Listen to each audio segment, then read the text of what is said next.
শুরু করিতেছি মহান আল্লাহর নামে, যিনি পরম করুণাময় এবং অত্যন্ত দয়ালু।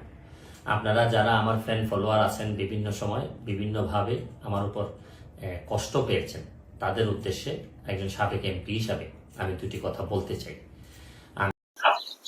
কি হলো দাদা তোমার? বাবা কি বললো? দুইটা কথা বলবে, শুনতে বললে মনোযোগ দিয়ে দে দে দে দেখি কথাটা দে। তুমি আবার এমনটা করছো কেন? তুই আর কথাটা দে, কথাটা দে। চোরের মায়ের বড় গলা, তুই আর কথা দে। শুনো তাহলে চাচা, আমি আপনাদের এই সংস্কার, কোটা সংস্কার যে আন্দোলন, এই আন্দোলনে বা বৈষম্য বিরোধী ছাত্র আন্দোলন, এই আন্দোলনে কোটা সংস্কারের জন্য আমি সবসময় আপনাদের সাথে ছিলাম। ওই কতির সাথে ছিল? কতির সাথে ছিল? কানাকে হাইকোর্ট দেখাচ্ছে, ওই ওই কতির সাথে ছিল? সবার সাথে ছিল। হ্যাঁ, শুরু করে দিয়েছে আল্লাহর নামে। ভাই, এখানে বন্যা হয়েছে, এখানে রকটের টাকা পাঠান, বিকাশের টাকা পাঠান, এটা বললে মানা যেত। ওই কখন সাথে ছিল? দে দেখি আর কি বলছে। মাথামুতি গরম করে দিলি তুই। তুই তো আমার মাথামুতি গরম করে দিলি রে, মাথামুতি গরম করে দিলি। দে দেখি দে দে। এবং এটাতে যারা আহত নিহত হয়েছেন তাদের পক্ষেও, এই বিচারের পক্ষেও আমি ছিলাম। কিন্তু আমার ব্যর্থতা হচ্ছে কি, আমি আপনাদেরকে বুঝাইতে পারি নাই। এটার জন্য আমি সম্পূর্ণ ব্যর্থ হয়েছি।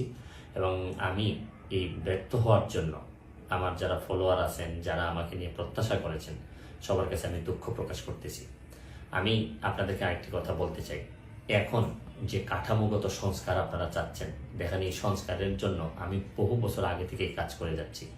আপনারা দেখেন এই দুর্নীতির বিরুদ্ধে যুদ্ধ, গত 15 বছরে আপনারা যে 2-3 জন মানুষ দুর্নীতির বিরুদ্ধে সোচ্চার ছিলেন, এর মধ্যে হয়তো আমাকে একজন আপনারা পাবেন। আপনারা জানেন যে আমি এস আলমের বিরুদ্ধে নিজে বাদী হয়ে মামলা করছি। বাসটা কোন পাশে রাখলাম? চাচা, তুমি এদিকে মনোযোগ দাও, আরো গুরুত্বপূর্ণ কথা বলছো। ওই কি বললো শুনলি? ওই বলে 15 বছর ধরে এই এই দুর্নীতির বিরুদ্ধেই কাজ করেছি। দেখিনি আমরা, দেখিনি? তাই দুর্নীতির বিরুদ্ধে কাজ করলে তাই এই যে যে দুর্নীতির বিরুদ্ধে ছাত্ররা নেমেছিল, ওই নাম না কেন? ওই নাম না কেন? আমরা পাগল? আমরা পাগল? আমরা ঘাস খাই? থামো চাচা, আটটু কি বলছে বলুক। দে তুমি তোমার মতামত দিও। জানেন যে আওয়ামী লীগের বর্তমান কমিটির যিনি প্রচার সম্পাদক আব্দুস সুবহান গোলাপ, তার আমেরিকাতে 9 বাড়ি থাকা নিয়ে আমি নিজে বাদী হয়ে মামলা করছি। আমি পুলিশের সাবেক আইজিপি বেনজিরের বিরুদ্ধে নিজে বাদী হয়ে দুদকে মামলা করছি। মহান সংসদে আমি তার বিরুদ্ধে বক্তব্য দিছি। মতিউর, যে কর কমিশনার মতিউরের বিরুদ্ধে আমি মামলা করছি। আমি সালাম মুর্শিদির বাড়ির নিয়ে মামলা করছি। আমি সালাউদ্দিন, কাজী সালাউদ্দিন যে ফুটবলের দুর্নীতি নিয়ে আমি কথা বলছি। ওসি মুয়াজ্জেমের বিরুদ্ধে আমি নিজে মামলা করছি, করে তার 8 বছরের সাজা হয়েছে ডিজিটাল নিরাপত্তা আইনে। আপনারা জানেন যে জীবনে যত ঝুঁকি ছিল, আপনারা জানেন যে এই কোটা আন্দোলন শুরু হওয়ার 2 সপ্তাহ আগে আমি প্রেস কনফারেন্স করে বলতে বাধ্য হয়েছি, আমি জিডি করছি যে আমার জীবনের উপর হুমকি আছে এইসব দুর্নীতির বিরুদ্ধে প্রতিবাদ করতে গিয়ে। সুতরাং আমি এই যুদ্ধে সবসময় চেষ্টা করছি। এখন আপনারা যারা যে যুদ্ধ শুরু করছেন, ছাত্র জনতার নেতৃত্বে যে যুদ্ধ, এই যুদ্ধে আমি মনে করি যে দুর্নীতির বিরুদ্ধে যুদ্ধ, এই যুদ্ধে আমি আপনাদের সবসময় আমি আপনাদেরকে দোয়া করি যে আমি যতদিন আসি চেষ্টা করে যাব দুর্নীতির বিরুদ্ধে এই যে যুদ্ধ, এই যুদ্ধে সবসময় শরীর থাকার আমার জায়গা থেকে আমি চেষ্টা করব। এই হারামজাদা কি বললো? ওই মামলা করেছে দুর্নীতির বিপক্ষে। শোন, অর্ধান্ডা আমি ধরতে পেরেছি। ওই জানে বাংলাদেশের মানুষ কোথায় দুর্বল, এই যে বিদেশে পালাইয়ে।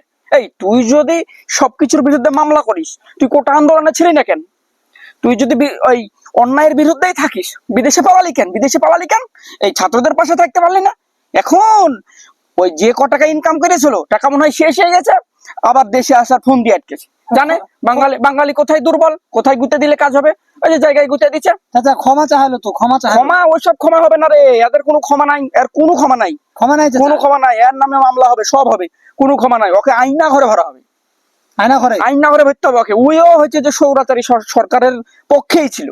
ওই এখন দেখছে যে কোনো সাইডে সুদে লাভ হইলো না। তুমি একটা ভিডিও দেখেছিলা, ও বলেছিল পালাই যাবো কেন, শেখ হাসিনা যতদিন আছে শেখ হাসিনার সাথেই থাকবো, পালাই যাবো না। এই হারামজাদা দেখ, এই হারামজাদা ওই আসুক দেশ, ওকে আইনা ঘরে ভরার ব্যবস্থা করতে হবে।